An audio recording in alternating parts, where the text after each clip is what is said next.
फिरोज भाई, आप पिछले कई सालों से कांग्रेस पार्टी में ज्वाइन थे और अब आपने पार्टी छोड़ दी है। क्या वजह है पार्टी छोड़ने की? अस्सलाम वालेकुम रहमतुल्लाहि व बरकातहू।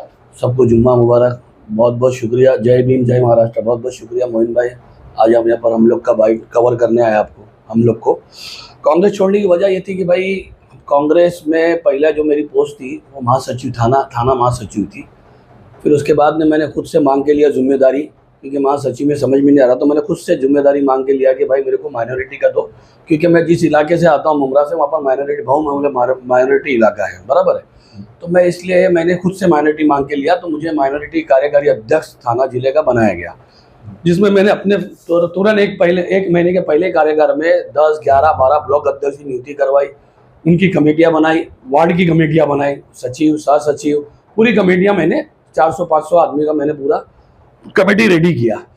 अब उसमें होता है हम जो मुद्दे उठा रहे हैं जो पार्टी के हित में और लोगों की हित में है, वो मुद्दे शायद हमारे थाना वालों को नहीं चलते, बराबर है। जिसकी वजह से उन्होंने मेरे को ग्रुप में से पहले निकाल दिया। तो मुझे ऐसा लगा कि आपने मुझे ग्रुप में से निकाला तो मेरी कहीं बेइज्जती हुई। तो मेरे को ग्रुप से निकालते हुए जो मेरे ब्लॉक अध्यक्ष थे, अफसर भाई, महमूद भाई, अब्दुल हक भाई, खुर्शीद भाई, मतलब आपके हाँ। साथ टोटल कितने लोगों को निकाला गया पार्टी से? नहीं, टोटल मैंने पहले राजीनामा दिया खुद से, जब मुझे ग्रुप से निकाला गया बेवजह, क्योंकि मैंने कुछ ट्वीट किया था जो मेरी पार्टी के हित में नहीं था। तो मुझे ऐसा लगा कि मेरी पार्टी की बेइज्जती हो रही है। मैं सब बर्दाश्त कर सकता हूँ, कांग्रेस पार्टी की बेइज्जती नहीं कर सकता, मतलब बर्दाश्त नहीं कर सकता, बराबर है। तो मैंने खुद से राजीनामा दिया। तो जो उस टाइम के नए नवनिर्वाचित जो अध्यक्ष थे, इंपॉर्टेंट नहीं समझता मैं नाम लेना, तो उनका फोन भी आया और उन्होंने ग्रुप में ट्वीट भी किया कि भाई कोई आए कोई जाए, कोई हमको कोई फर्क नहीं पड़ता है, क्योंकि कैसा है कि वैसे भी बोले अभी अध्यक्ष नया है तो वैसे भी बॉडी ऑटोमेटिक नहीं हो जाएगी, तो इसलिए कोई राजीनामा दे रहा तो हमको फर्क ही नहीं पड़ रहा। तो उससे मुझे ऐसा लगा कि शायद कांग्रेस को लॉयल पदाधिकारी और निष्ठावान कार्यकर्ता की जरूरत नहीं है, इसलिए पहले मैंने राजीनामा दिया। तो जब मेरा राजीनामा गया ग्रुप में, तो मेरे जो पदाधिकारी थे जो मेरे साथ में लॉयल है, 10, 11, 12 के ब्लॉक अध्यक्ष, उनके सारे उन्होंने खुद मेरा राजीनामे के साथ में ऑटोमेटिकली अपना राजीनामा देना चालू कर दिया और राजीनामा दे दिया। उसके बाद भी हमको किसी का फोन नहीं आया कि भाई आप लोगों ने राजीनामा क्यों। हमने ऊपर तक के पत्र व्यवहार किया, लेकिन ऊपर से भी कुछ हमको आंसर नहीं मिला। तो इसलिए ना हताश होके हमने कांग्रेस पार्टी छोड़ दी। अच्छा, पार्टी तो आपने छोड़ दी कांग्रेस पार्टी, अब आगे क्या इरादा है? क्या किसी पार्टी में आप प्रवेश करेंगे? नहीं, आगे ये इरादा है कि मेरे साथ वाले चाहते हैं कि मैं आजाद उम्मीदवार से फॉर्म भरूं, जो हम लोग की तैयारी चालू है। अगर मेरा पेपर्स वैलिड रहे, मेरे एडवोकेट ने मुझे बोला, आज मेरी शाम में उससे मीटिंग है, अगर उसने बोला कि आपके पेपर वैलिड है तो मैं इंशाल्लाह खड़े रहूंगा, और हार जीत अल्लाह के हाथ में, हम खुद से मेहनत करेंगे। और उसमें मेरे जो वरिष्ठ मेरे पद अधिकारी है, मुझे ऐसा लगता है कि वो मेरे साथ में है। अच्छा, अगर आप चुनाव लड़ेंगे तो किन मुद्दों पे चुनाव लड़ेंगे?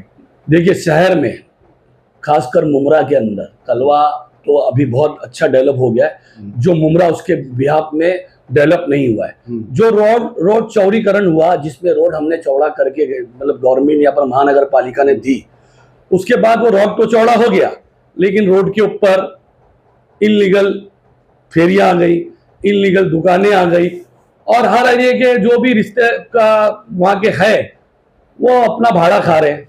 मैंने कितनी बार पत्र व्यवहार किया, भूख हड़ताल किया कि भाई ये आप हटा दो। नाले के ऊपर रखा गया है, उसका भाड़ा डेली का डेली ले रहे हैं, महानगर पालिका भी ले रही है, वो भी ले रही है, मतलब जो वहाँ के भाई है, कारपोरेटर है, जो भी है XYZ, हाँ, गाड़ी पार्किंग का सब अवैध चल रहा है, बराबर। ये एक। दूसरा, पहला मुद्दा मुमरा की ट्रैफिक। तीसरा मुद्दा आपका अवैध। जहां अवैध की बात आती ना, तो लोगों के दिमाग में आता अवैध बांधकाम। मुमरा में अवैध बांधकाम नहीं है, मुमरा में अवैध होटल, अवैध स्कूल, अवैध हॉस्पिटल, अवैध वॉशिंग सेंटर, तो ये भी अवैध है। तो मुमरा को आप कहां लेके जाना चाहते हो? अवैध बनाना चाहते हो मुमरा को? फिरोज भाई, अगर मैं आपसे पूछूं कि जैसे कि अवार्ड साहब पिछले 15 सालों से कलवा मुमरा के विधायक है, अगर हम मुमरा की बात करें तो पिछले 15 सालों में कितना विकास हुआ अवार्ड साहब के मतलब विधायक रहते हुए? मैं यहाँ किसी की तारीफ और किसी की बुराई करने नहीं बैठा हूँ कि अवार्ड साहब ने कितना काम किया। मुमरा की पब्लिक 15 साल से अवार्ड साहब को जानती है। वो काम करे नहीं किए हैं, करे हैं, वो मुमरा की पब्लिक उनको जवाब देगी। अगर अच्छा काम किए तो मुमरा की पब्लिक उनको जिताएगी, अगर उन्होंने काम नहीं किया तो मुमरा की पब्लिक को अपने फंडामेंटल राइट्स और वोट का वो उनके अगेंस्ट में वोट डालेगी। ये पब्लिक के हित में। अच्छा, अभी चुनाव सर के ऊपर है। 20 नवंबर को मतलब चुनाव होंगे पूरे महाराष्ट्र में। कलवा मुमरा विधानसभा का भी चुनाव होगा। ऐसे में जो नाम सामने आ रहा है अवार्ड साहब के, वो नजीमुल्लाह का नाम काफ़ी चर्चा में है। तो अभी ऐसा देखने में आया कि पिछले दिनों जिस तरीके से दोनों ही पार्टी के कार्यकर्ताओं द्वारा जो मतलब गर्मा गर्मी हुई थी, तो आपको क्या लगता है कि चुनाव से पहले, अभी तो पूरा महीना बाकी है लगभग, तो क्या आगे और भी तनाव होगा ये जिस तरीके से, क्योंकि दोनों ही पार्टी के कार्यकर्ता एक दूसरे से भिड़ते हुए नजर आ रहे हैं, इसमें आप क्या कहना चाहेंगे? मैं मुमरा के सारे भाइयों से, वो हिंदू हो, मुस्लिम हो, सिख हो, ईसाई हो, इलेक्शन आएगा, इलेक्शन जाएगा, नेता आएंगे, नेता जाएंगे। हमको इसी शहर में रहना है, इसी शहर की मिट्टी में दफन होना है। तो मेरा मुमरा के सब शहरियों से ये अपील है, अपना भाईचारे बना के रखिए। किसी भी पार्टी के लिए और किसी भी नेता के लिए अपने रिलेशन खराब मत कीजिए, क्योंकि सुबह उठ के और रात में जाते हुए हमको एक दूसरे की शक्ल देखनी है। अच्छा फिरोज भाई, अगर मैं आपसे ये पूछूं कि अगर मान लो अगर आप चुनाव नहीं लड़ते हैं और अगर समर्थन करने की बात आती है, तो आप किसका समर्थन करेंगे, अवार्ड साहब का या नजीमुल्लाह का? देखिए, शहर में दो कैंडिडेट, एक अवार्ड साहब, एक नजीब भाई, दो कैंडिडेट आमने सामने हैं।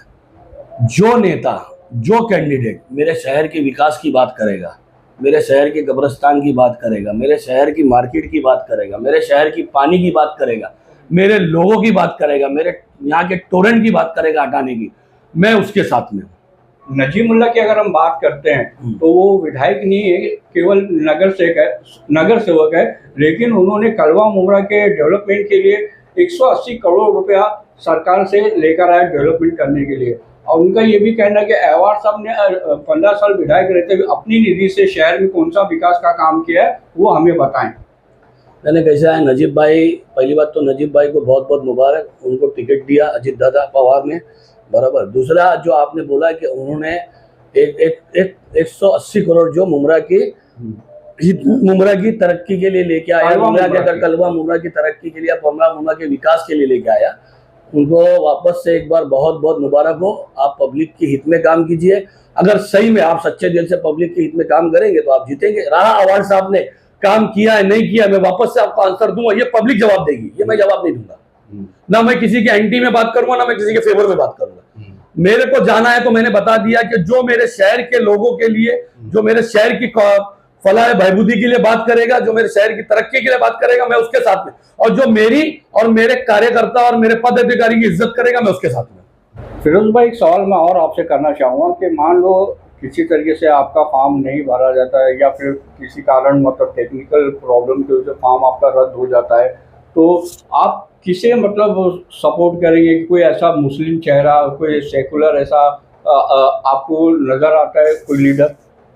मेरे नज़र में अगर मेरा फॉर्म भरा गया रहता, अगर जो मैं सोच रहा हूँ कैंडिडेट जो मेरे दिमाग में चल रहा है, जिनका मैं बहुत रेस्पेक्ट करता हूँ, अगर उनको टिकट मिलती, हमारे मुमरा के मशहूर मारूफ हस्ती है, मोअज़्ज़िज़ हैं, और मुमरा के सारे छोटे बड़े बुजुर्ग सारे उनकी इज्जत करते हैं, तो अगर वो खड़े होते तो मैं आपके सामने अभी बाइट भी नहीं दे रहा होता, और मैं उनको बिना फायदा, बिना जो बोलते हैं ना डिमांड के, मेरी पूरी टीम उनको सपोर्ट करती। वो है हमारे बड़े भाई सैयद अली भाई साहब, जिनको मुमरा में सारे लोग बहुत एहतराम और नज़र से देखते हैं।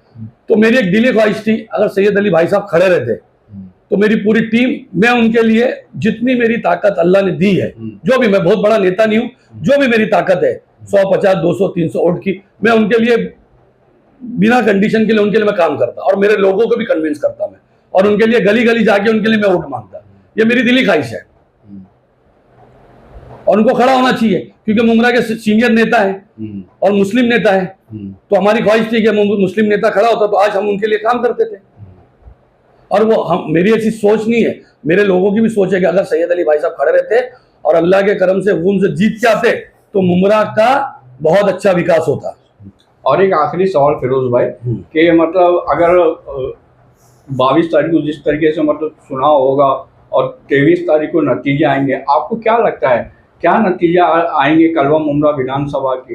क्या अजीत जितेंद्र अवार साहब चौथी बार मतलब आमदार बनेंगे या फिर आपकी परिवर्तन होगा? आप घड़ी घड़ी जो सवाल कर रहे हो ना कि आप कि मैं किसी के फेवर में बोलूं तो मैं किसी के फेवर में नहीं बोलूंगा। देखो कैंडिडेट अभी तो उत्सुक तो मैं भी हूं ना कि मैं भी खड़ा, तो मैं क्यों बोलूंगा कि अवार साहब जीते या नजीमुल्ला जीते? मैं भी जीतूंगा, मैं भी जीतूंगा। मेरा फंडामेंटल राइट है। अगर मेरे पेपर ओके है तो मेरा पूरी तरीके से मन बना लिया। हाँ, मेरा फंडामेंटल राइट है, मैं यहाँ का वोटर हूँ, मेरा फंडामेंटल राइट है। बाबा साहब अम्बेडकर ने जो संविधान बनाया उस संविधान के उस दायरे में मेरा फंडामेंटल राइट है, मैं खड़े रहूंगा। हार जीत ऊपर वाले का, मैं मेहनत करूंगा। तो मैं क्यों बोल दूं जब मैं कैंडिडेट हूं अवार साहब जीतेंगे, नजीब भाई जीतेंगे? जब मैं कैंडिडेट नहीं रहूंगा और मैं किसी पार्टी में जाऊंगा तो मैं सोचूंगा कि वो जीते। अब वो किस में जाऊंगा, वो मेरे लोग, हमारी जो लोग मेरे साथ में जो मेरे बोलने पे कांग्रेस छोड़े वो डिसाइड करेंगे और वो डिसाइड करके हम जाएंगे। अच्छा, अभी आपने कहा कि आप खुद भी चुनाव लड़ना चाहते हैं, तो आप नामांकन फॉर्म कभी भर रहे हैं? नामांकन फॉर्म अगर आज मेरा पेपर पूरा ओके हो गया तो कल मेरे ख्याल से शायद बंद है, मंडे को हम लोग सुबह फॉर्म भरेंगे हम लोग। अच्छा, और फॉर्म भरने के बाद एक बात मतलब मैं कह रहा हूँ, अगर मान लो आप चुन के आज भी जाते हैं, आमदार बन भी जाते हैं जी, तो शहर के ऐसे कौन से काम है जिसको आपकी पहली प्राथमिकता होगी उसको करने की? सबसे पहले टोरेंट को हटाऊंगा। अच्छा, सबसे पहले टोरेंट, सबसे पहला मेरा मुद्दा है टोरेंट। मेरी पब्लिक, मेरे लोगों को टोरेंट से बहुत तकलीफ है। यहाँ के रोड, मैं एक चीज आपके चैनल के माध्यम से बोलूंगा। यहाँ एक सवाल मैं आपको रोक के पूछना चाहूंगा। आप कह रहे हैं कि सबसे पहले आप टोरेंट को हटाइए, क्या इतना आसान है टोरेंट को हटाना? क्योंकि 20 साल का उसका एग्रीमेंट बन चुका है। 20 साल का एग्रीमेंट बन चुका है, बात ठीक है। अगर 20 साल का एग्रीमेंट बना है तो इसका मतलब जो पहले जीते लोकसभा का इलेक्शन, फिर उन्होंने पब्लिक को लॉलीपॉप दिया कि भाई अब हमको जिता दो, हम तुम्हारे को टोरेंट हटा के देंगे, बराबर है ना? अब उसका भी मैं उनका भी नाम लूं, आप खुद समझदारों में किधर बोल रहा हूँ। यही मुद्दे पे जीते ना लोकसभा का इलेक्शन कि भाई हम लोग टोरेंट, मतलब उन्होंने लॉलीपॉप दिया, तो अगर वो नहीं हटा सकते तो फिर मैं भी नहीं हटा सकता हूँ, ठीक है ना?